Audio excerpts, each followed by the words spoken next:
got the serious look just like y'all got. That serious, intense look. Because he's trying to find his way. He's trying to figure it out. It's frustrating. I'm trying to listen to God. I got my own flesh and my pulling me here, my own desires, my family, my friends, all these things is distracting me from the truth, and it's difficult to give in, especially when you're young, man. But if you can go through it, you'll come out like gold. If I can go through the fire. They don't want to go through the fire. They want to the lotto and go to Jamaica and the Bahamas and do their own selfish thing.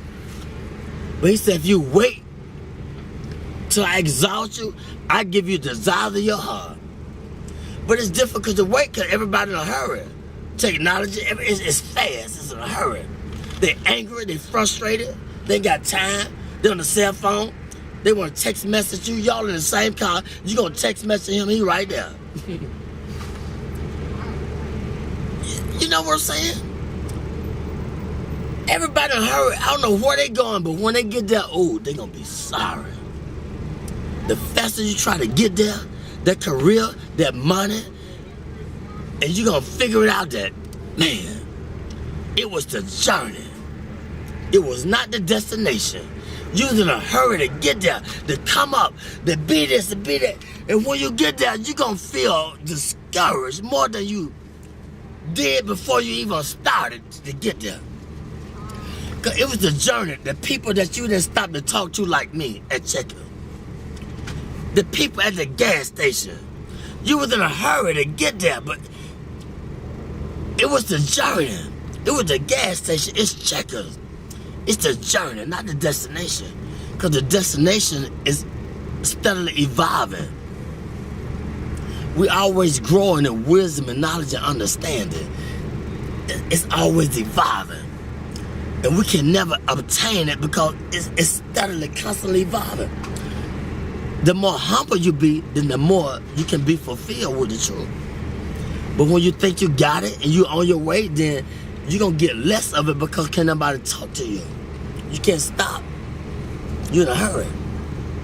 It's a difficult thing, but you got it. I see the intensity. Especially being with him. He ain't nothing to play with. Then he talking to me, and you seeing it, you like, wow.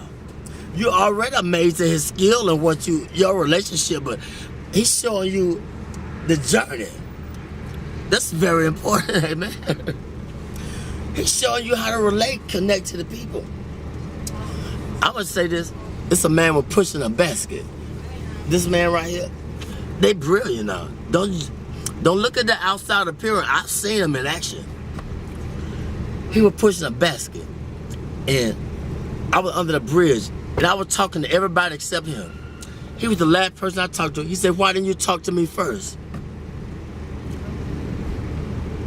He said, "I should have talked." He said, "Don't you ever pass by a man pushing a basket and don't acknowledge them. I never do it in my life again." I talk to the person pushing that basket. How's your day? How you doing? I talk to the homeless people because they say be careful how you entertain strangers.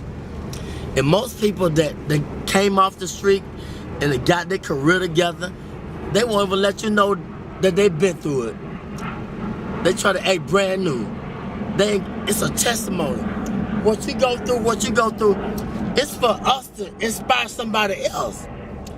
It's for me to pull the weak ones up. It's for you to pull the weak ones up. We don't go through this because of our own selfish reasons. We go through this to give them a testimony of how far God has brought me. It was never about me. I thought about me. Why I'm going through this. He said, back up, man. Who you going to inspire? Who you going to tell somebody about the glory, the grace of God if you don't go through it? Get out of yourself. And once I step back, I be seeing the deep things of God. And so I don't play with him. I don't ask him for a lot. I just say, give me my portion for the day. I don't want a lot of things. Just give me enough that I can deal with. He said, I give you, but fulfill your bond greater than you can ever ask. I know what you desire. I know what you need. But Lord, give me my portion where I can be grateful. where I can be thankful. They unthankful, they unholy, they ungrateful. They got a job, they don't want the job, they got 40 hours. You can't work on Saturdays, you can't work on Sundays. Now you got 3 days. They always complaining and griping and murmuring. Stop it. He said be grateful with the little things. And wait, and I put you there. But he gonna put us in a place where they appreciate me in the job. I don't hate going to work.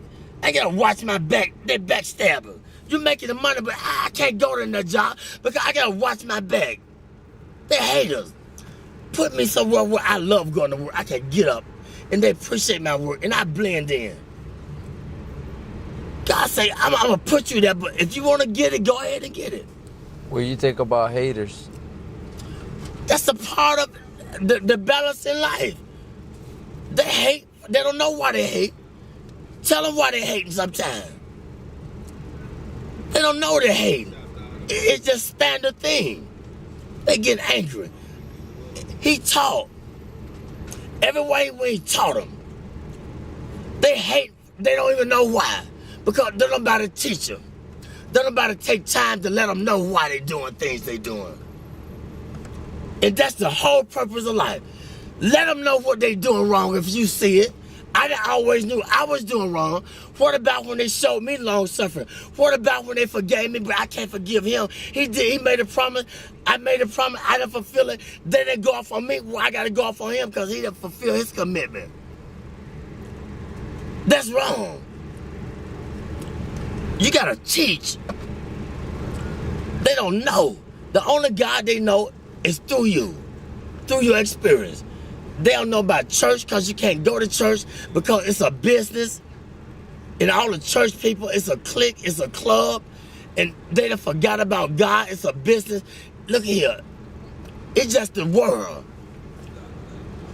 Ain't nobody being bold and talking about God because don't pray in school, take the prayer out of school, all these things, it's the world. We're getting in a time where God is not popular no more. And if you talk about it, I don't believe in Jesus. I don't believe in God. I believe in this. I don't care what you believe in. Let my spirit speak for me. Let my action. But it was a time when I was just a hearer and not a doer. But it got to balance out. You got to go through the fire in order to be a doer too. You're going to be a hearer, then you're going to be a doer. But don't let people throw you off your journey.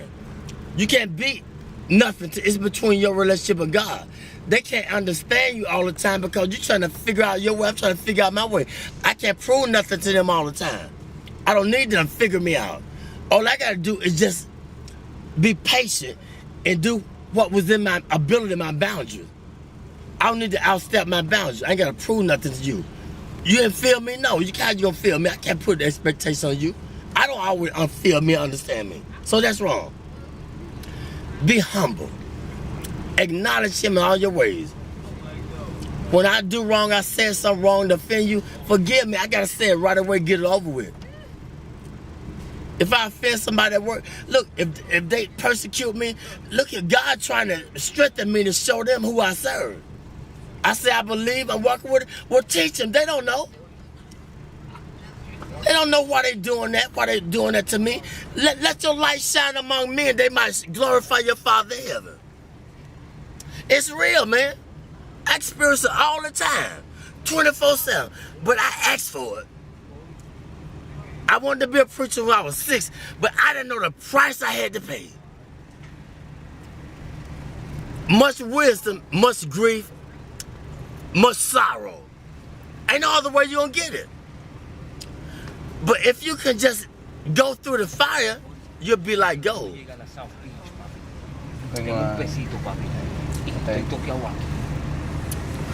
The first thing they do when you go to a pawn shop and take what they do?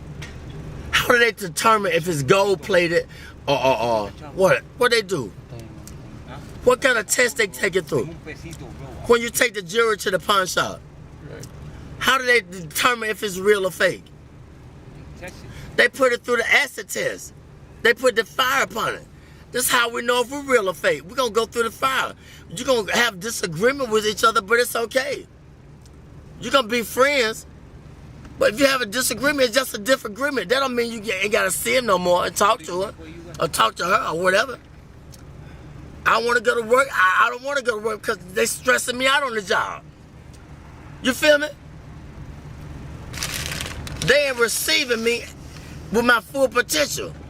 And I don't know why I don't want to go to work. I got to understand why. Why I don't want the job? Because something ain't right. And I got to acknowledge it. I ain't going to sell my soul for the job. God said, I'm trying to put you over here, or I'm trying to let them know through you, let your light shine. But I'm hating on them because they ain't feeling me. They don't understand me. Hey, man, you got to teach them. You see how they flee? Yeah. They want $1, want a quarter. He could have got everything that he needed if he just would have been patient, but it's okay. You recording this? Yeah. It's okay. I'm telling the truth.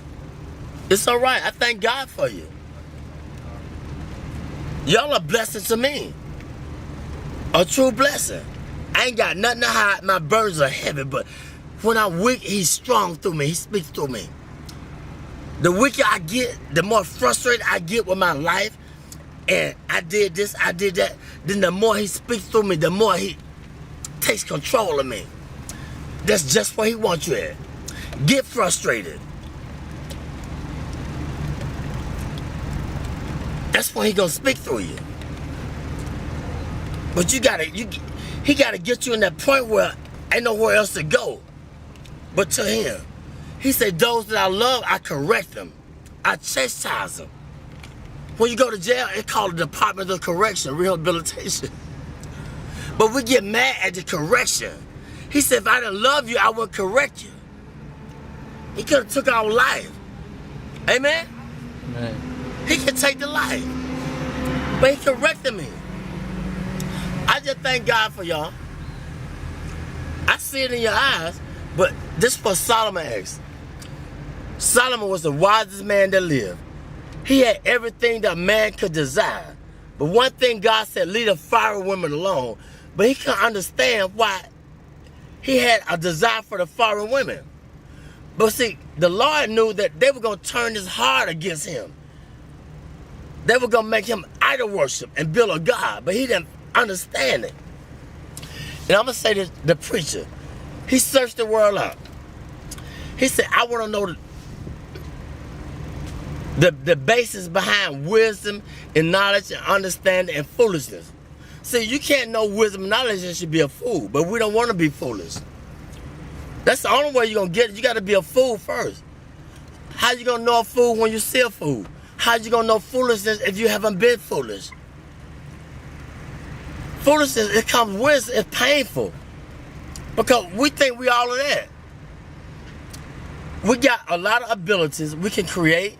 We can send man to the moon. We can be inventors, but we're limited. If I understand that I'm limited, then that's when God takes control and gives me the wisdom that I desire. Humility. Be humble. If you don't understand your purpose, ask God. But ask him in sincerity. What's my purpose, God? Did you ever ask that question? What's my purpose? Why I'm here? What am I meant to do? But sometimes he can't tell us all at once. It might be too much. But be sincere.